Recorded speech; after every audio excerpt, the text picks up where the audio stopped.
Everybody staring for days. All they see is just a young, pretty face. But I'm trying to get to know you much better. Don't matter how much time it will take. But there's something you're trying to hide. Hey everyone, it is Yanet Bernabel here, and today I have a very special guest. It is the one only iconic, not only she the host, radio, she killing the game in every aspect. It is Miss Yanet Bernabel. How you doing? I'm doing wonderful, my love. Thank you so much for inviting me. Thank you so much for being here. I appreciate it. Gonna get our scholarly on. I'm gonna pick your brain as much as I can. You're really scaring me. Go ahead. I'm ready. Alrighty. So the first question that I want to know is what made you want to enter into the field of entertainment media? Well, this is a funny story, and it's a rare one. I believe it's a very unique one. When right out of high school, I was working retail, doing a wonderful job, being top seller of a company. We don't have to mention the name. Um, and a lady walked in. I was helping her out. She loved the tone of my voice, and she immediately offered me a job as a radio host. Wow, that is amazing. What age were you? I was 18, about to be 19. Yes. Wow, that is literally like a dream out of a storybook. That's amazing. So you're 18 and this person comes up to you and is like, you, I want you. Margarita Valderrama was her name. Wow. Margarita, I'm never going to forget. She was Colombian. She was married to, a Caucasian. And she just walked in there. And I guess that she liked my personality. But most of all, she was like, I love the tone of your voice. I love the raspiness. And she told me she works in radio. Her husband was the person running it. Back then, like networking, like that, like through computers and things like that was not that popular. This was actually through, you could hear it like in the radio, but you can also go in the computer and connect yourself and you can listen to it. It was like a SR Music Networks. I think it was what it Okay. was called to be exact. But hey, I wasn't gonna say no to an opportunity like that. The pay was great, and I just thought that it was amazing for somebody to believe in me enough and to like my voice to the point to offer me my own radio show where I get to choose what I'm going to talk about. Obviously, there were some little things like, okay, every hour on the hour, you got to do the sports or you got to allow the person to do the sports and the news, et cetera, et cetera. But I basically helped out structure my whole show. So that was an amazing experience. It always shows you be careful how you interact and what you perceive to other people because you never know who you're going to meet. That is correct. That's awesome. You're really So, smart. thank you. So what were some influential people in your field that you looked up to growing up? Well, who's not inspired by Oprah? I have always been inspired by Oprah. Yeah. Oprah has a hell of a story. She's been through a lot.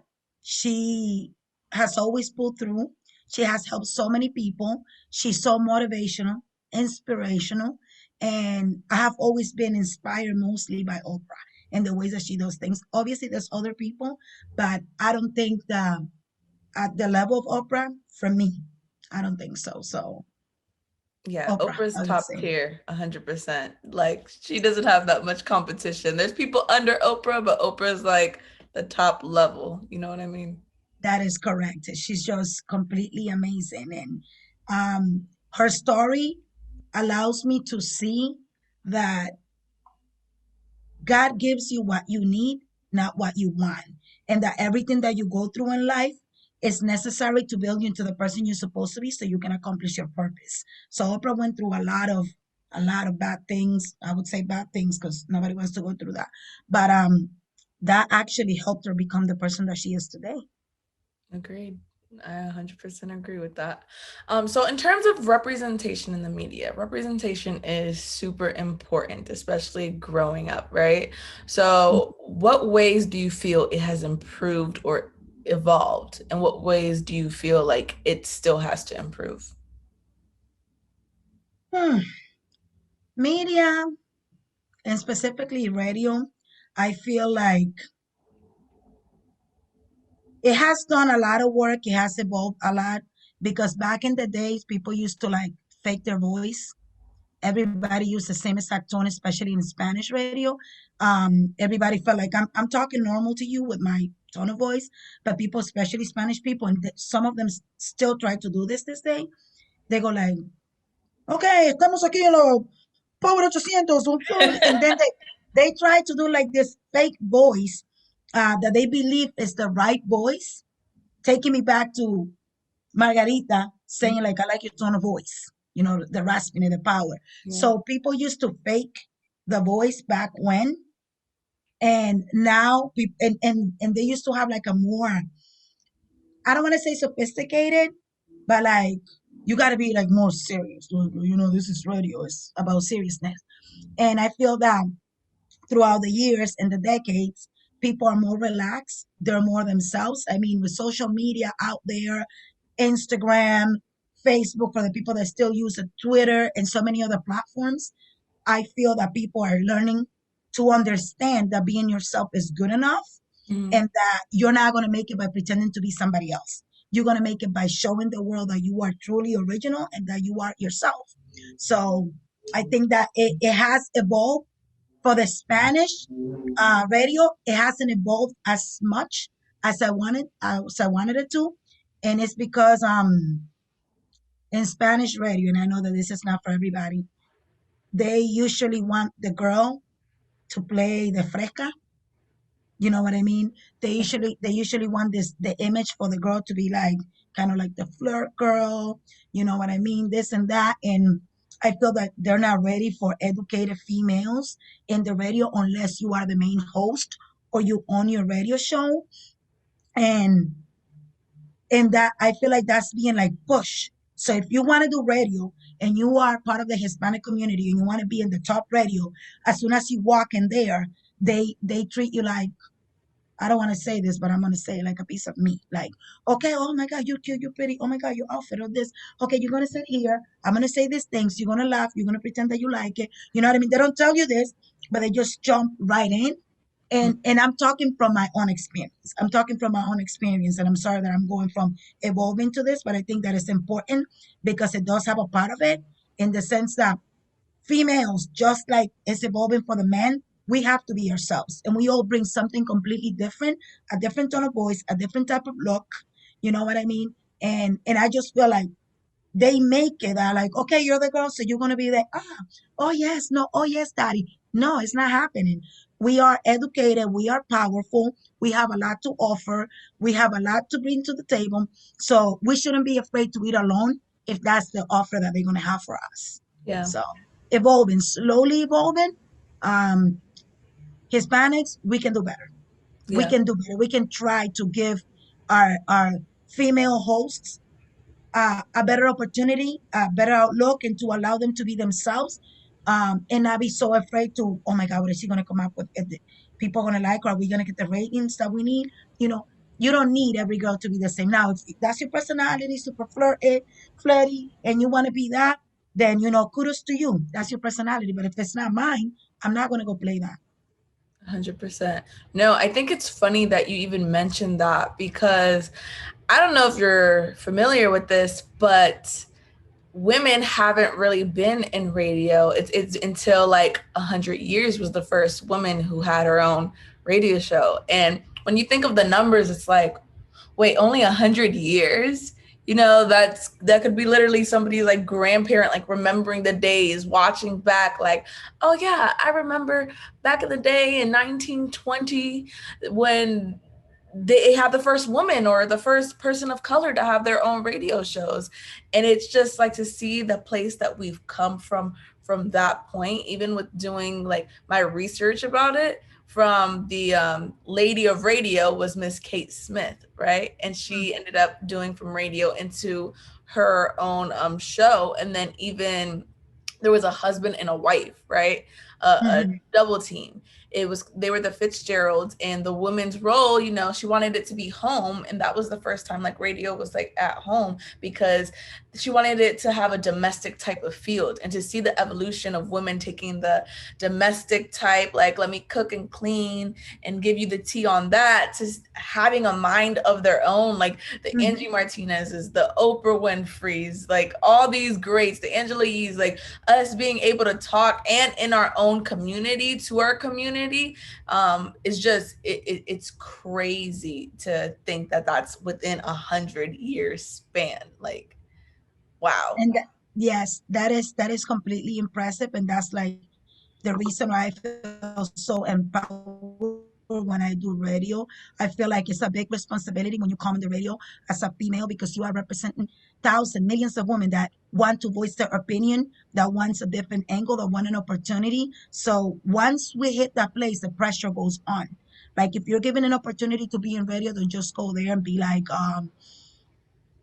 oh yes, what is it that you need me to do? No, I don't feel, I don't feel comfortable with showing up in a place where I'm not going to, number one, grow, where I'm not going to be able to speak my mind, when I'm not going to be able to share something of value, and where I'm not going to be able to be productive and feel accomplished at the end of the day or at the end of the night, which is like in my case, I used to come out of radio at 11 p.m., sometimes even at midnight, Yeah. and sometimes even after that, we had to make appearances. And the same thing happens in appearances. You know Mm. what I mean? You can wear whatever you want, and you know me. I wear whatever I want. You know what I mean? I get on stage and I do my thing, but when I grab the microphone, I let everybody know it's not just anybody else that's going to be holding the microphone. I have a responsibility, and I'm going to do the best work possible. You know what I mean? I'm an educated woman, and I am going to represent every female out there. I want them to be proud, and I want them to feel that if I can stand there and do that, that they can do the same thing. Anybody can do it. You just need to put your mind to it. Girl power. I'm with it. How do you think radio has changed and adapted, and will we ever get back to normal media? For the radio, I don't think so. I honestly think that for the whole world, everything is going to change. Like it's difficult for the radio. I'm going to tell you this part.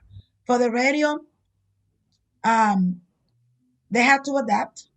The difference is that in radio, you invite people over. Hmm. You have to be, 6 feet apart. You Yeah. have to have the mask. There, you cannot have as many people. In the show that I'm on, El Control de la Noche, we give out people rent.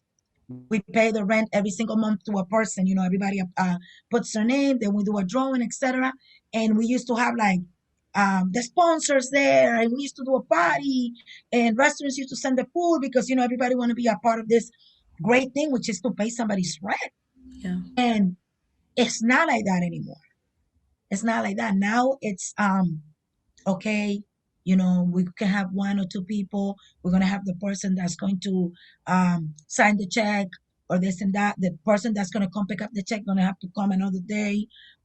You know what I mean? Like you can have all this greatness, all these people, all these amazing energies, auras all together in the same room because the fear of COVID.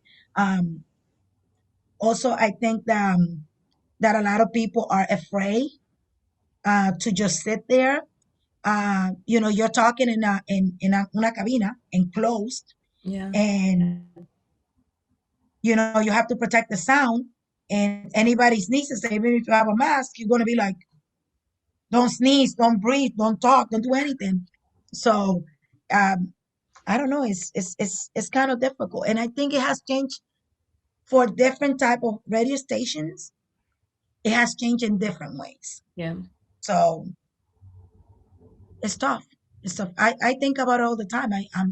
I'm not gonna lie. Sometimes I'm afraid. I'm like, don't know if I'm going there. They have called me on the phone Hmm. to the show, and I'm on the phone. They tell they tell me all the time, Janet, the sound is not the same. You sound far, and I was just like, I don't know what to tell you. So they have called me on the phone to do like we do el tema central. We were like, okay, today we're gonna talk about this, and lots of people call, Yeah. and people's like, oh my God, Janet is back, Janet is back, and they're like, wait a minute, Janet's still home. I'm like, I don't know. You know that the microphone, Yeah. The audio is completely different. Exactly. But then you're sitting in la cabina with a microphone there and it's like a sponge. Yeah. I need a different sponge for myself. I can't use your sponge. You get what I'm saying? I can't use the cover of the microphone. Yeah. COVID is happening. Yeah, safety is important. So that's something to take consideration into. So hopefully we finally find a way to adapt after this, but it also gives an opportunity for new up and coming creatives to be able to do it from home, because right now the quality from at home's almost the same from radio when they're doing it at home as well. So it levels the playing field 100%. And I think that that's a great idea. That's a great idea so we can have more time with our families, so we don't have to drive places. I know people that were doing this before COVID happened, where they had their studios at home. They will go to the same radio I go, different show, and then they have another show at another time. And I'm like, where are you? Because I'm in the radio station and I don't see you in any of the, you know what I mean? Janet, I got my own thing situated at home. I was like, that's a great idea. You know what I mean? I was thinking like, if I want to do something Mm. for myself, I would want to do it from home. I would want my own space where I can concentrate, where I can be comfortable, and I can feed my listeners great information. Uh, Not only about the same thing, because you know, radio shows sometimes they always talk about um, what do you say? Oh, they're always talking about musicians. They're always talking about this type of music, what's coming out. They're always talking about celebrities. They're always talking about, you know what I mean? What about health, wellness? Mm. What about fitness? You know what I mean? What about and I know some of them do it. What about moda? You know what I mean? Like where you talk about, you know what I mean? When you talk about like everybody wants the same type of body. Everybody is beautiful. Everybody's shape is beautiful. You just need to learn how to dress your body shape. You know what I mean? And I think that that will give the opportunity for people to be more confident. So there's a lot of things that should be happening in radio that unfortunately I don't see happening. People are afraid about to talk about sex, and they're like, "Ooh, you can't discuss that." You know what I mean? One time we had a show, and obviously my host, the main host, what a man wanted to make it about something freckle. You know what I mean? And he started talking about positions, and I had read Kama Sutra. Hello, I'm 40. I had read it and I started talking with the real terms. It was like, wait a minute, serious Janet? I said, serious Janet, that is married and has 4 children, can educate people in what is called, why it's not supposed to be broken. This is something for you to do with your partner, with your husband. You know what I mean? And there's nothing wrong with it. And I'm educating, and you have no idea how many people called that day. And there was people that told people that knew me, like, Yeah. Janet just fixed my marriage. Just and I was like, oh my God. Like when they told me, are you kidding me? Like, stop playing. Like I felt so satisfied. I was like, she was like, yeah. She was listening to that information and writing it down. The next thing you know, she was like, me and my husband are doing great now. Simple details. Yeah. So don't be afraid to discuss certain type of topics. And if you're gonna discuss those topics that are like that, just educate yourself so you're not feeding garbage to your listeners. 100%. Well, thank you so much for this. You gave us a wealth amount of knowledge. Where can the people find you and follow your journey? Well, I do have janetbernabel.com. I'm also on Instagram with my same name, and I'm also on Facebook. Alrighty, sounds good. Thank you guys so much. Have a great day.